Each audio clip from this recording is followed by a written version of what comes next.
You are listening to Out of the Darkness by Clarissa Clarke. We've learned a little bit about Aunt Pam and tested Alec's Now we're going to hear A Stupid, Impossible Idea. Chapter 14. It is not your decision to make. He is my child. I decide what is appropriate for him to wear. The anger dripping through his mother's clenched teeth didn't slow Aunt Pam down. He has planned and saved and earned those shoes. Instead of trying to oppress him, perhaps you could congratulate him for being mature enough to set goals and work towards them. Perhaps I wanted to take him to get the shoes myself.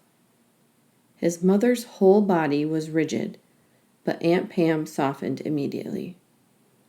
I'm sorry I didn't think of that. He's done such a good job helping me with my housework. I wanted to show my appreciation. You know, I think he'd like to see that new movie. That might be something you could do together. The words hung in the air. His mother had never taken him to a movie, and he had given up even asking. Her sigh carried to his hiding place at the top of the stairs. That is an idea. Since he hadn't a clue what that meant, he shrugged the stiffness out of his shoulders and focused on getting to his bedroom before they saw him. Eavesdropping wasn't exactly a condoned activity. As he lay down on his bed, Alec heard his mother say, "Thank you for taking him to the mall. I hate going on weekends when it is so crowded. Maybe the three of us could go together sometime, if you have a day off." Aunt Pam sounded hesitant to suggest an outing.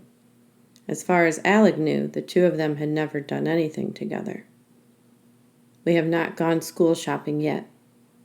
It might get done faster with the two of us."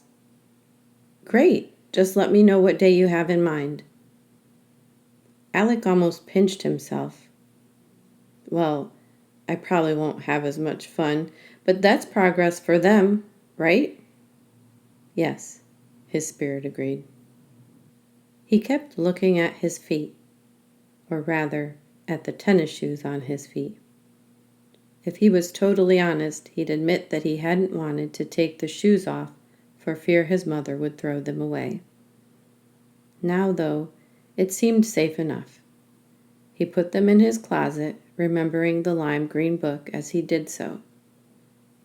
With all the excitement today, he had forgotten to tell Alina and Verity what he'd learned about the different races.